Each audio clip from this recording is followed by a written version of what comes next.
얼마 전에 제가 기사를 하나 봤습니다. 미국의 유인 우주선이 일주일간의 임무를 가지고 ISS 국제우주정거장으로 갔습니다. 그래서 일주일 동안 임무를 수행하고 복귀하기로 되어 있었습니다. 근데 그 우주선이 고장납니다. 그래서 그 우주정거장에 일주일만 있어야 하는데 장장 9개월이라는 시간 동안 우주정거장에 갇혀 있었습니다. 고립되었습니다. 그리고 지난달 18일에 지구로 귀환했습니다. 그 귀환 직전에 그 타고 있는 3명이 타고 있었는데 그 중에 한 명인 윌 모어라는 사람과 방송이 생중계로 인터뷰한 내용을 여러분에게 좀 소개하려고 합니다. 이렇게 이야기했습니다. 모든 감정은 믿음으로 돌아갑니다. 주님, 곧 그리스도 예수에게로요. 삶에서 어떤 일이 일어나든 그분의 계획 안에 있다는 게 중요합니다. 어떤 일은 좋아 보이고 어떤 일은 좋아 보이지 않을 수도 있죠. 그래서 모든 것은 하나님의 뜻 안에서 선을 위해 일하고 있다고 믿습니다. 이게 이분이 전 세계의 생중계로 자신의 신앙을 고백한 것이 됐습니다. 일주일간의 임무를 맡고 갔는데 장장 9개월 동안 고립돼서 우주의 미아처럼 어떻게 될지 모르는 급박한 상황 가운데 9개월을 살아갔던 자가 지구로 귀환하게 되면서 말한 내용입니다. 모든 감정은 믿음으로 돌아갑니다. 어떤 상황 가운데서도 하나님이 선으로 그 역사를 이루시는 것입니다. 그러니 나는 어디에 있든지 무엇을 하든지 하나님만 보면 됩니다라는 이 고백입니다. 그가 붙든 거는 뭐냐면 축약하면 예수 그리스도, 이 또한 하나님의 뜻 안에 있으면 된다라는 것이었습니다. 하나님, 우리의 인생은 그래요. 하나님으로 시작해서 하나님을 향하고 하나님과 함께 영원히 살아가는 것, 이게 우리 인생입니다. 이 윌 모어라는 사람은 그것을 깨달았던 사람이고 그 9개월 동안 그것을 처절하게 깨달았습니다. 그래서 이분이 말한 것이 우리의 삶에 남는 것은 믿음밖에 없습니다. 예수 그리스도밖에 없습니다. 하나님의 뜻을 이루어지는 것밖에 없습니다 라고 말한 것입니다. 그래서 기자가 이렇게 얘기했습니다. 이 사람의 믿음은 공허한 우주에서도 빛이 났다. 이야, 그게 너무 멋있더라고요. 여러분의 삶은 어떻습니까? 공허하고 어둡고 암흑과 같은, 아무것도 되는 일 없는 것 같고 허망하고 예수의 이름을 높이며 살려고 하는데 그 안에서 제대로 되지도 않는, 예수를 믿지 않는 자보다도 더 못 살고 더 어렵고 더 괴로운 인생을 살아가는 우리의 삶에서도 여전히 빛이 나고 있습니까? 여러분의 삶에서도 빛이 나고 있습니까? 하나님은 여전히 지금도 일하고 계시고 하나님은 여전히 빛이시며 하나님이 우리 안에 계시다면 우리는 어떠한 곳에서도 어떠한 상황 가운데서도 빛나는 인생이 되는 줄 믿습니다. 아멘이십니까? 여러분은 반드시 찬란하게 빛나야만 합니다. 왜냐하면 하나님이 빛이시고 그 빛의 주체이시고 그 빛 자체이신 하나님이 우리와 함께 하시기 때문에 그렇습니다. 요한일서 1장 5절에서 7절은 이렇게 말씀합니다. 읽겠습니다. 시작. 너에게 전한 소식은 이것이니 곧 하나님은 빛이시라 그에게는 어둠이 조금도 없으시다는 것이니 만일 우리가 하나님과 사귐이 있다 하고 어둠에 행하면 거짓말을 하고 진리를 행하지 아니함이거니와 그가 빛 가운데 계신 것 같이 우리도 빛 가운데 행하면 우리가 서로 사귐이 있고 그 아들 예수의 피가 우리의 모든 죄에서 깨끗하게 하실 것이요. 아멘. 이 윌모어하는 사람의 고백을 듣자마자 떠오른 말씀이 이거였습니다. 그럼 나는 빛나는 존재인가? 그렇게 어둡다고만 얘기하는 것이 아니라 그 어두운 가운데 내가 그렇게 빛나고 있는가? 우리의 삶에서 내가 어떻게 인정받고 내가 무엇을 하려는 것을 버려두고 내버려두고 오직 하나님께 내 삶의 주도권을 내어드리고 그분이 일하시게끔 우리의 삶을 내어드릴 때 주님은 우리 가운데 반드시 임재하시고 그 빛을 비춰주신다는 것입니다. 빛은 절대로 가리워질 수가 없습니다. 빛은 반드시 새어나가게 되어 있습니다. 성경에도 말씀하시죠. 빛이 있는 것은 빛을 숨기기 위해서가 아니라 빛을 비추기 위해서이기 때문에 빛이라는 것은 등경 위에 둔다라는 것입니다. 우리가 빛을 좀 발했습니다. 그랬더니 어떻게 돼요? 밝아졌습니다. 그러니까 어둠들이 나를 보고 공격합니다. 그러니까 어떻게 돼요?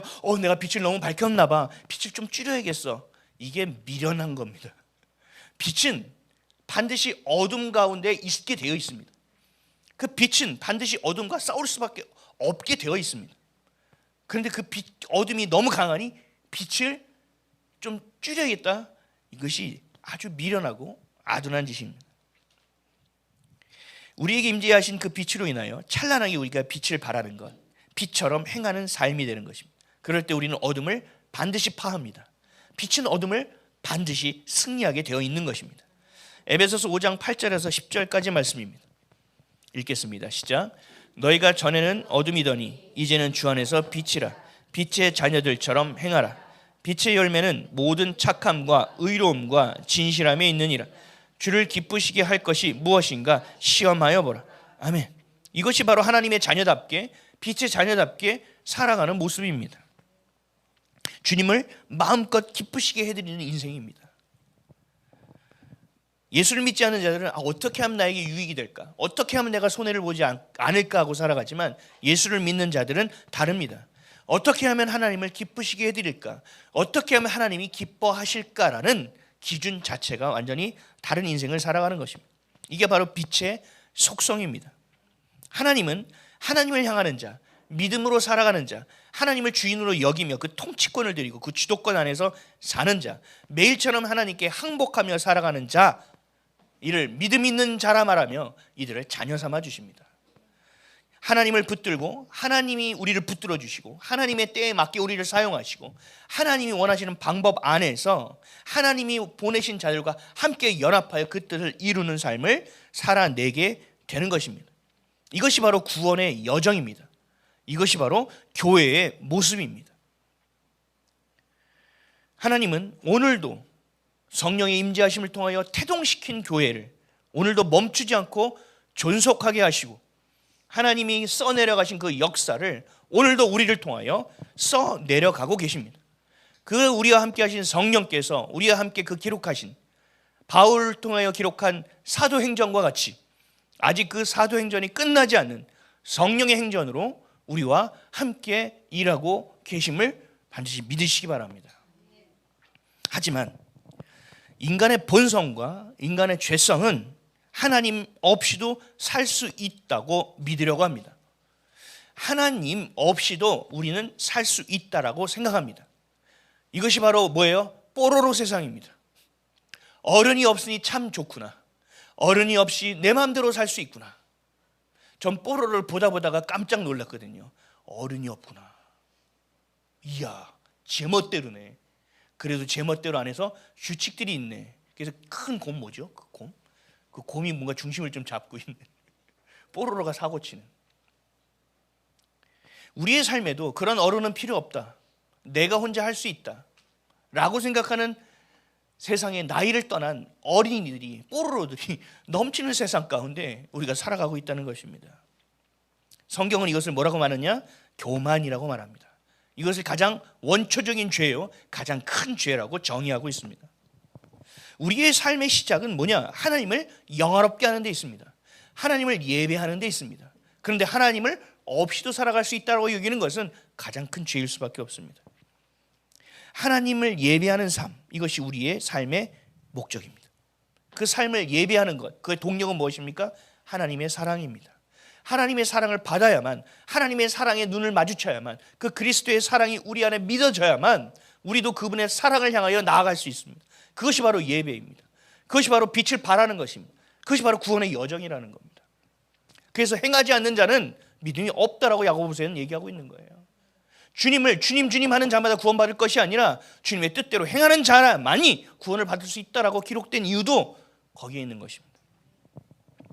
하나님이 없다고 여기는 사랑하는 사람들이 바벨탑을 쌓는 것이고, 하나님이 하나님이라고 여기는 자들이 연약하여 부족한 것처럼 보이는 아브라함처럼 하나님을 끝없이 믿고 나아가며 그 믿음을 전수하며 살아가고, 주신 자리마다 단을 쌓고 주님을 예배하는 자로 살아가는 것입니다.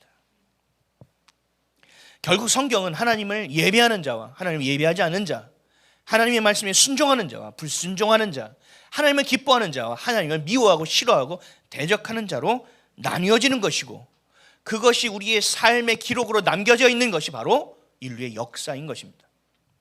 인류의 역사는 예수를 믿는 자들, 하나님께 순종하는 자들, 하나님을 기뻐하는 자들과 하나님 없이도 살 수 있는 자로 나누어지는 것입니다. 오늘 우리나라에서 벌어지고 있는 일, 전 세계에서 벌어지고 있는 이 이데올로기의 싸움은 그냥 좌와 우의 대립이 아닌 것입니다. 여러분들이 성경 말씀을 알고 하나님이 어떻게 역사를 이루어가는지 알고 계시다면 이것은 좌와 우의 싸움이 아니라는 것을 명확하게 알게 되는 겁니다. 하나님을 순종하는 자와 순종하지 않는 자의 싸움, 그 안에서의 헤게모니를 누가 지킬 것인가에 대한 싸움을 오늘도 해나가고 있는 것입니다. 이것이 쌓인 것이 역사입니다. 수많은 다양한 문화의 이야기가 역사가 되어 있고, 그 모든 우리의 삶의 이야기들이 엮여서 역사가 되어 있지만 그 역사의 가장 중심의 뿌리에는 그것이 있다라는 얘기입니다. 하나님을 향하는 자와 하나님을 향하지 못하게 하는 자, 하나님을 향하는 것을 핍박하고 조롱하는 자들의 이야기, 이것이 바로 역사입니다. 하나님은 모든 것을 창조하셨고 모든 것을 마음대로 하실 수 있습니다. 그런데 하나님은 우리를 꼭두각시처럼 만들지 않으셨습니다. 우리를 각본 있는 그대로 연기하게끔만 만들지 않으셨습니다. 하나님은 그렇게 일방적으로 역사를 쓰지 않으셨습니다. 하나님은 우리에게 자유의지라는 것을 주셔서 자유롭게 선택할 수 있도록 만들어 주셨습니다. 하나님의 뜻대로 살아가고 예배하는 우리의 하나님을 향한 그 가장 순결한 믿음인 순종의 전제 조건을 자유의지에 놓으셨다는 겁니다. 억지로 주님을 예배하는 것이 아니라 하나님을 마음껏 예배해야 되는 것, 스스로가 선택하여 결정하여 주님을 예배하는 이 자발적인 믿음, 이것을 하나님께서 순종, 이것을 순결한 순종으로 하나님을 향하여 예배하는 것. 그러니까 자유의지가 없다면 우리에게 믿음은 믿음일 수는 있지만 순결한 순종이기는 어렵다는 거죠. 하지만 하나님 우리에게 그 선택을 할 수 있게 하시지만 결과의 몫은 우리가 취하게 하셨습니다. 여러분, 자녀를 키울 때도 제일 잘하는 것은 부모가 모든 것을 다 챙겨주는 것이 아닙니다. 스스로 할 수 있게끔 판을 깔아주는 겁니다. 그리고 다치면 알겠지. 근데 다쳤는데 엄청 크게 다치게끔 놔두는 것은 방임이라고 하는 겁니다. 방치라고 하는 것입니다. 다치긴 하지만 지가 스스로 깨달을 수 있는 수준까지만 두는 겁니다. 울타리를 뒀지만 그 아이의 눈에는 울타리가 보이지 않는, 모든 것이 자유처럼 보여지는 겁니다. 여기 넘어가면 큰일 난다, 이렇게 가르치는 건 잘못된 왜곡된 사랑입니다. 놀게 해줘야 됩니다. 뛰게 해야 됩니다. 그러다 다치면 그때 이야기해 주는 겁니다. 다쳤지? 그래서 이렇게 하지 말라고 얘기한 건데 다쳤구나. 근데 그렇게 될 수도 있어. 그렇게 할 수도 있어. 중요한 건 뭐야? 너의 삶의 이유를 놓치지 않는 거란다. 너는 하나님을 영원하게 하기 위해서 태어난 거란다. 너는 하나님을 놓치지 말아야 된단다. 그래서 예배는 이렇게 중요하단다 라고 우리가 가르치는 겁니다. 이것은 자신이 겪게끔 해야 됩니다. 부모는 자신이 고생하는 꼴을 보기 어려워합니다. 자신이 조금만 아파도 내가 너무 아픕니다. 이번 주에 동원이가 그 실기시험을 보러 갔는데 기다리는데 제가 왜 이렇게 초조한지 정말 오랜만에 느꼈습니다. 저거 지가 가서 깨져봐야 알지, 지가 다쳐봐야지 알지, 이렇게 키웠는데 그날은 제가 그 바울스쿨을 준비하고 차에서 준비하는데 이게 손에 안 잡히는 거예요. 왜 그런지 아세요? 동원이가 오랜만에 긴장하는 걸 봤거든요. 최선을 다하는 걸 봤거든요. 그래서 제가 어떻게 하는지 아세요? 하나님, 주님 손 붙잡을 수 있게 도와주세요. 좀 당황할 때 예수님이 떠오르게 좀 생각해 나게 해주세요. 전 다른 거 필요 없습니다. 하나님, 얘가 예수님을 좀 알았으면 좋겠습니다. 예수님을 좀 믿었으면 좋겠습니다. 이 기도를 계속하고 있는 거예요. 아, 이게 너무 잘하면 예수님 안 찾을 텐데. 다른 부모는 달라요. 아, 너무 잘하면 예수님 안 찾는데. 그 순간순간 좀 주님이라는 말 한마디만 좀 떠올랐으면 좋겠다. 잘 모르겠습니다. 물어봤는데 대답을 잘 안 합니다. 여러분, 자유의지는요, 그렇게 믿음을 순결할 수 있도록 만들어주는 겁니다. 과정은 어렵습니다. 과정은 더 길어질 수 있습니다. 빨리 가르치는 게 좋은 것처럼 보여질 수도 있습니다. 그러나 하나님은 그렇게 하지 않습니다. 성경을 보십시오. 부모는 가르쳐야 됩니다. 매우 단호할 땐 단호할 수 있어야 됩니다. 그러나 모든 것을 단호하게 한다면 우선순위 없이 모든 것을 단호하게 한다면 자녀는 반드시 그 부모의 권위에 순종하지 않습니다. 하나님은 단호하게 하는 것이 있습니다. 뭡니까? 우상숭배입니다. 이거 하나만큼 매우 단호합니다. 그러나 나머지는 좀 풀어놓으십니다.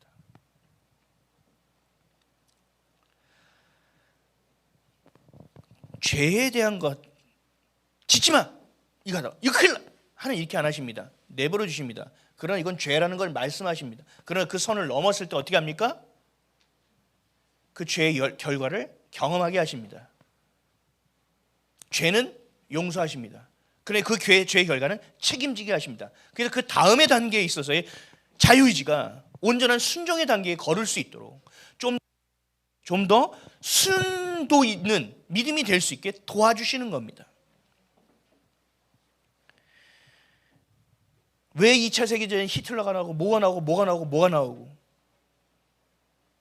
그 모든 것은 하나님을 순종하지 않는 자, 하나님을 대적하는 자의 역사의 결과도 있지만 그들의 선택에 대한 결과이기도 합니다. 죄라는 것은 이렇게 무서운 겁니다. 죄는 그 끝장을 봅니다. 아담이 하와가 그 사과만 따먹지 않았어도 그런 소용이 없습니다. 이미 따먹었습니다. 그래서 여기까지 오는 겁니다. 아브라함이 믿음으로 끝까지 좀 기다리지. 무슨 영화를 보겠다고 하가를 취해가지고 그 역사가 지금도 계속 되는 겁니다. 중동에서 계속 싸움질하고 있는 겁니다. 여러분, 죄는요 계속 되는 겁니다. 그 결과는요 우리가 먹어야 되는 겁니다.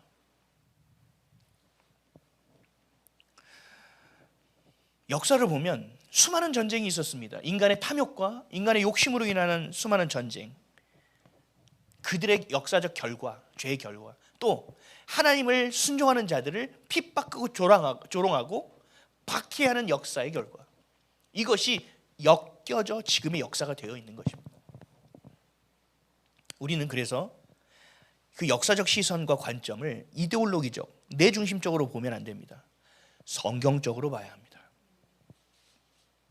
그래야 시대의 옳고 그름을 알 수 있습니다. 아까 제가 초반에 얘기한 좌로나 우로나 치우치지 말라는 하나님의 말씀, 이거는 사상적으로 좌우를 얘기하는 게 아니라니까요. 성격적 관점이 아니고 자기의 관점으로 목사가 해석을 하는 겁니다. 좌에도 우상이 있고 우에도 우상이 있으니 너 중도 같은 거 얘기하지 말고 앞을 보고 하나님의 율법을 보고 가. 기차가 갈 때 철로를 벗어나지 말고 철로를 따라가듯이 왼쪽 오른쪽 보지 말고 그 철로를 따라가. 비행기가 마음껏 날아다니는 것처럼 보이지만 아니야, 항로를 따라 나르는 거예요. 보이지 않는 길이 있단 말이죠. 그 길을 따라가 하는 것과 같이 좌로나 우로나 치우치지 말라는 말은 좌파 우파에 설하지 말라는 얘기가 아니라 오직 하나님이 주신 그 길을 올곧게 옳은 길을 담대하게 걸어라 라는 얘기를 하고 있는 거라는 거죠. 중도의 얘기를 하고 있는 것이 아니에요. 여러분, 점점 영적으로 더욱 가까이 갈수록 중도는 거짓입니다. 여러분, 정치 볼 때도요, 중도로 건 건 다 뻥이라고 생각하시면 돼요. 정확합니다. 중도가 어디 있습니까? 없습니다. 오직 하나님의 성경에 주신 말씀, 그 진리에 따라서 하나님이 원하시는 뜻대로 좌로나 우로나 치우치지 말라는 얘기입니다. 아시겠죠? 우리 인더바이블 교회 성도들은 좀 수준이 있었으면 좋겠습니다. 하나님의 말씀을 하나님의 말씀답게. 답답합니다. 진짜 맞짱을 뜨고 싶네. 자, 여러분 예를 한번 들어볼게요. 역사의 관을 지금 얘기하는 거예요. 이스라엘 백성이 출애굽하기 전에 이집트에 오래 살았죠. 430년을 살았다고요. 그중에 한 400여 년간은 노예로 살았습니다. 그럼 노예로 살았다는 건 어떻게 살았을까요? 자유가 없다라는 얘기죠. 고통스러웠을 거예요, 처음에는. 근데 이게 아주 자연스러운 인생이 됐겠죠. 그래도 여러분, 자유를 빼앗긴다는 건요, 생명을 빼앗기는 것처럼 어려운 일입니다. 여러분들은 자유민주주의 대한민국에서 살고 있으니까 잘 모르시죠. 저는 핍박당하는 나라들의 내용을 계속 받아보고 있어요. 자유가 없는 곳 가운데서 예배드리고 있다가 박해당하는 자들의 이야기를 보고 있다고요. 지금도 지구촌 곳곳에서 그런 일이 수도 없이 벌어지고 있고, 우리 바로 머리 위에 있는 북한에서는요, 그것이 아주 실제적이고 실질적으로 벌어지고 있는 일입니다. 그 나라의 백성의 몇십 퍼센트, 거의 절반에 가까운 숫자들이 예수를 믿는다는 이름으로 막 갇혀 있고 저기가 있고 가 있습니다. 당의 허락을 받지 않고서는요 서울을 못 들어갑니다. 저 연남동 가서 오므라이스 먹으러 가는데요 당에서 허락을 안 해주면 오므라이스를 못 먹습니다. 그리고 먹고 올 때 얘기합니다. 동무, 오므라이스 먹을 돈은 어디서 쳐놨나? 이러면서 또 세무조사를 하기 시작합니다. 아무것도 할 수가 없는 겁니다. 자유가 없다라는 것은. 아침에 일어나고 자는 자유, 먹고 자는 자유, 이런 게 자유가 없다는 겁니다.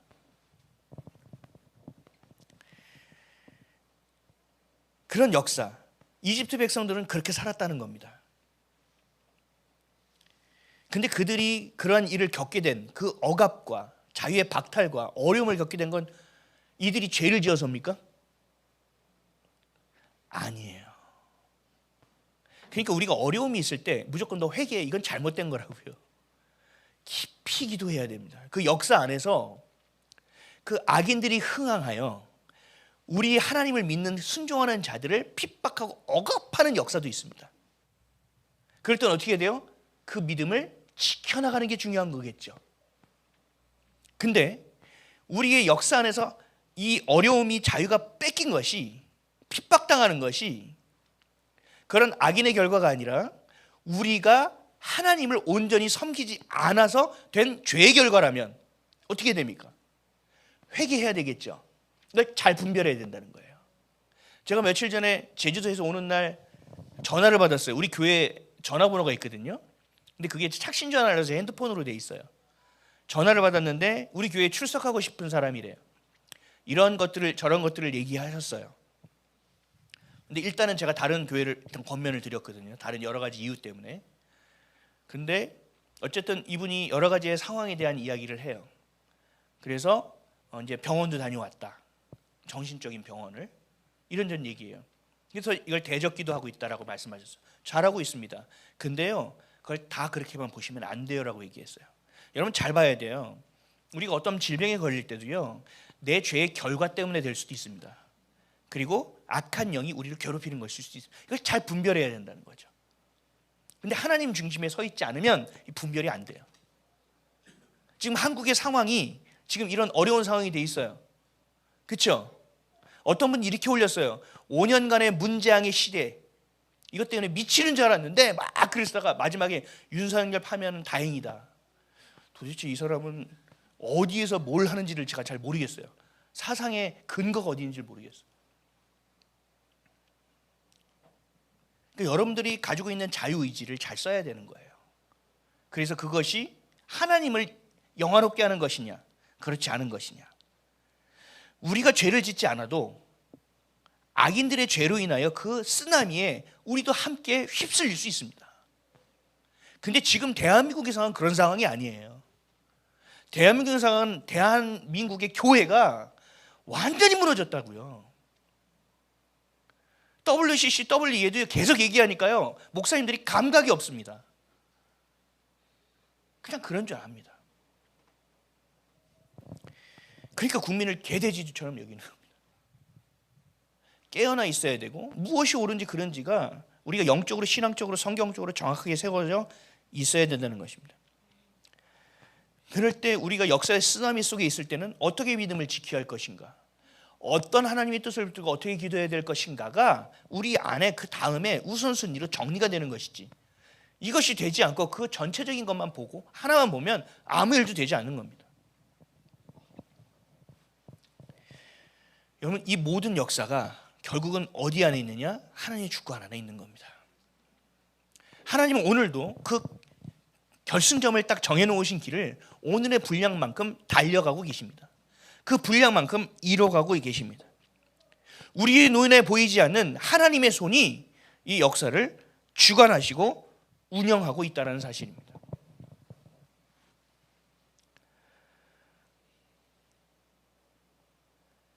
오늘 본문을 보면 이스라엘을 가장 포악하게 박해했던 것이 안티오코스 에피파네스 4세입니다. 오늘 본문에는 어떻게 이 에피파네스 4세가 짐승짓을 했는지, 하나님을 순종하는 자들을 대적하고 괴롭게 했는지가 드러나 있습니다. 31절에서 35절 말씀인데요, 우리 전에도 한번 봤지만 다시 한번 읽어볼까요? 시작.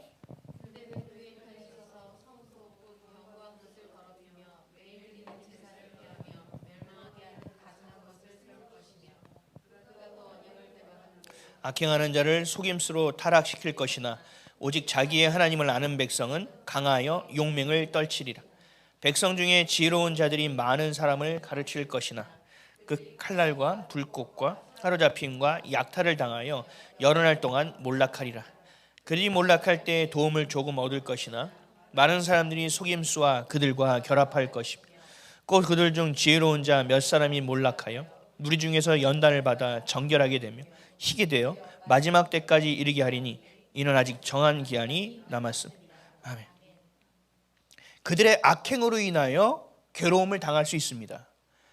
그리고 우리의 죄 때문에 그 결과로 그런 일을 당할 수도 있습니다. 근데 중요한 것은 이렇게 괴롭히고 어렵다 할지라도 하나님은 어떻게 하시느냐? 32절을 보면 배반하고 악행하는 자 그리고 속임수로 우리를 타락시킨다는 겁니다. 이런 것이 WCC와 같은 겁니다. 타락시킵니다.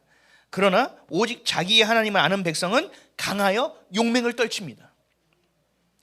그리고 칼날과 불꽃과 사로잡힘과 약탈을 당하여 믿는 자들이 몰락합니다.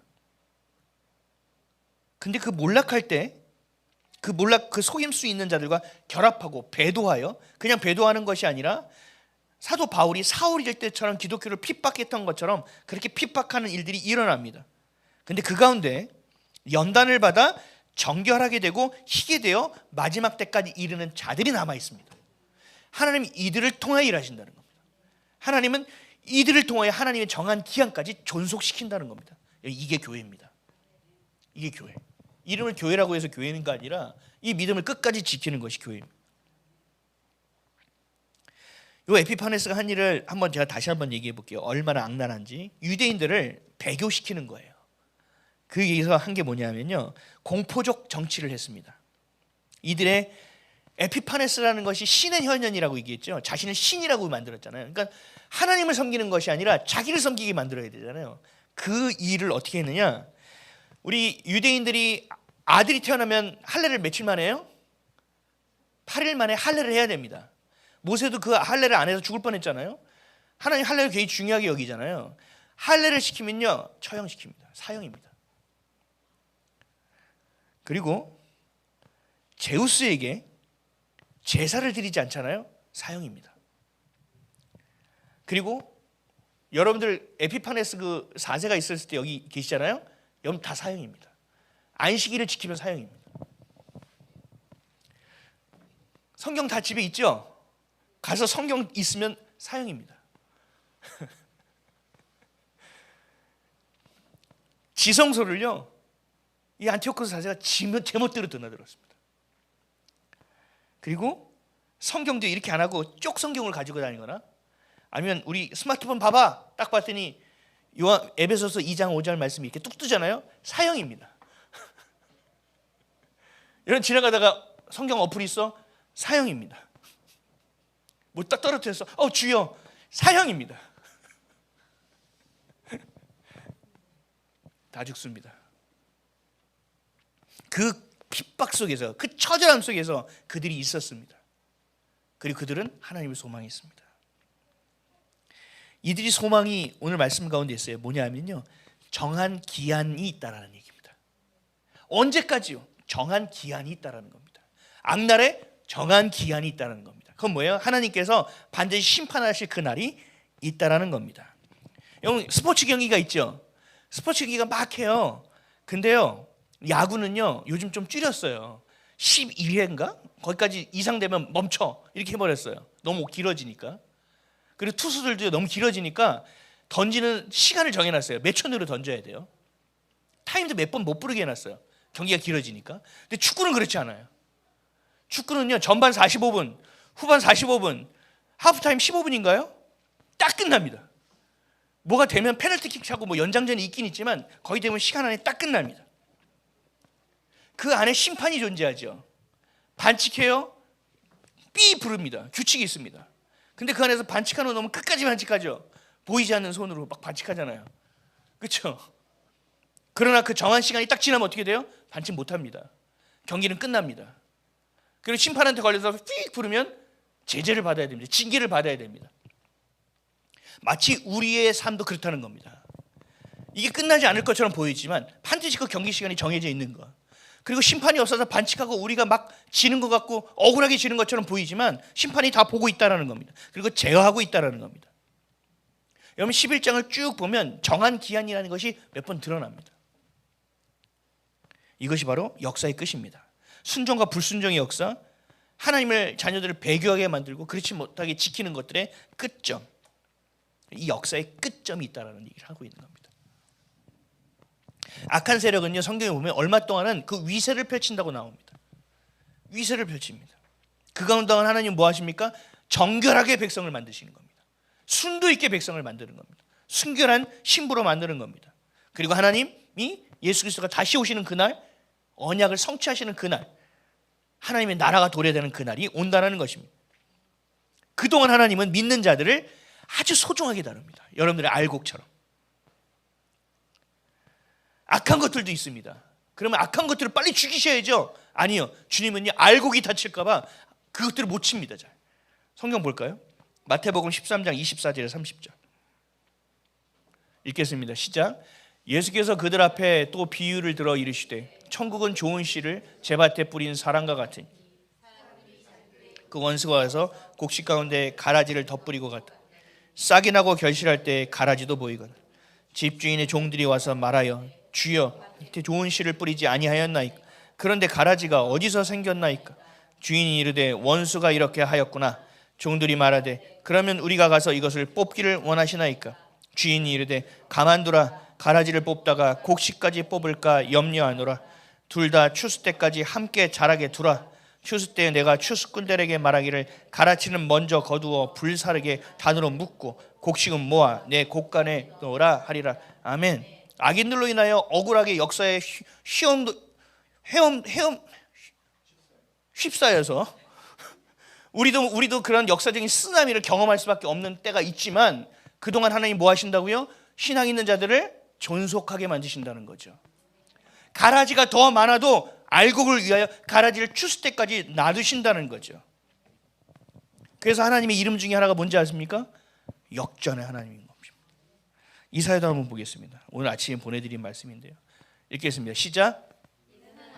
우리에게 낳고 한 아들을 우리에게 주신 바 되었는데 그의 어깨에는 정사를 메어 그의 이름은 기묘자라 모사라 전능하신 하나님이라 영존하시는 하나님이라 평강의 왕이라 할 것입니다. 그 정사와 평강의 더함이 무궁하며 또 다윗의 왕자와 그의 나라에 군림하여 그 나라를 굳게 세우고 지금 이후로 영원히 정의와 공의로 그것을 보존하실 것이라. 만군의 여호와의 열심히 이를 이루시리. 아멘. 아멘이십니까? 결국 역사의 주인 되신 하나님께서 계획하시고 운행하시고 성취하신다는 얘기입니다. 그럴 때 우리가 해야 되는 게 뭡니까? 순결한 그리스도의 신부로서 교회로서 존속되어져야 한다는 얘기입니다. 그렇게 해서 복음을 자녀들에게 가르치고 전수해야 하고 내가 그 복음으로 살아내는 삶을 살아내야 된다는 것입니다. 여러분 이번 주 파면에 대한 사건을 들으면서 여러분 다니엘이 심정이 좀 이해되지 않으십니까? 이해 안 되십니까? 어떤 이가 나라의 정권을 잡고 그 문 XX보다 더 뛰어나게 일을 해야 그제서야 다니엘의 마음이 이해가 되실 겁니까? 여러분 우리나라는 마치 구한말과 같습니다. 조선시대에 왕이 힘이 없어서 중국의 눈치도 보고 러시아 눈치도 보는 일본 눈치도 보는 그런 상황 가운데 있습니다. 마치 중국의 속구로 전락하는 것과 같은 상황이 우리 안에 있습니다. 그리고 목사들과 수많은 교회들이 분별하지 못하는 어리석은 결정을 계속적으로 하고 있습니다. 아까 얘기했죠. 축 윤석열 파면 떡을 만들고 하나님께서 하셨다고 환호하고 어떤 교회는요 탄핵 감사 예배를 드리고 있습니다. 실제로 수많은 선조들이 피와 땀을 일궈서 해놓은 대한민국의 자유와 이 법치가 실제로 무너지고 있습니다. 우리 39절 마지막으로 한 번 더 읽을까요? 시작. 그는 이방신을 힘입어 크게 견고한 상선들을 할 것이며 무릇 그를 안다 하는 자에게는 영광을 더하여 여러 백성들과 다스리기도 하며 그에게서 뇌물을 받고 땅을 나눠주기도 하리라. 이런 시대에 살고 있는 것이 우리입니다. 악한 세력이 거짓 선동과 악한 계략으로 우매한 국민들을 선동하고 모든 것을 자신들의 손아귀에 넣는 것처럼 보이지만 우리 눈에 보이지 않는 하나님의 손이, 역사를 주관하시는 하나님의 일하심이 지금까지 해오셨던 것처럼 오늘도 내일도 그렇게 주장하실 것입니다. 하나님의 뜻대로, 하나님의 때에, 하나님의 방법으로 반드시 이루실 것입니다. 어떤 상황 가운데서도 역사의 주인 되시는 하나님을 보십시오. 더욱 깨어서 기도하는 자들이 되어야 합니다. 하나님과 가까이 함으로 빛의 자녀처럼 빛을 발하는 자들이 되십시오. 우리가 해야 될 일은 회개입니다. 하나님 우리를 긍휼히 여겨달라고 기도하는 것입니다. 교회가 제멋대로, 하나님 말씀을 제멋대로 해석한 것들을 용서해달라고 기도해야 합니다. 내가 자기 부인하지 못하고 내 뜻대로 지금도 살아가는, 아직도 내 고집과 성질을 버리지 못하고 예수님을 닮아가지 못하는 것들을 회개하며 주님 앞에 나아갈 때 하나님께서 우리를 더욱더 순결하게 만드실 것이고 우리를 더욱더 정결하게 만드셔서 교회가 교회되게 만드실 것이고 예배가 예배되게 만드실 것이고 반드시 정한 기한이 올 때 우리를 거룩하고 순결한 신부로 준비시켜 하나님 나라에 입성할 수 있는 복된 자녀들이 될 수 있도록 주님께서 만들 것입니다. 여러분 낙심하지 마시고 더욱더 깨어 계십시오. 그리고 혈과 육에 있는 전쟁이 아니라는 사실을 더욱 명심하시고 기도하시고 우리가 대표로 회개하며 나아가는, 그래서 다시 우리 자녀들에게 빛나는 복음으로 가득 채워진 대한민국을 줄 수 있는 제2의 이승만과 같은 귀하고 복된 인재들이, 신앙의 선배가 이 어려운 시대 가운데 세워질 수 있는 복된 과정들이 되기를, 저와 여러분이 그렇게 되기를 주님의 이름으로 간절히 축원합니다. 기도하겠습니다.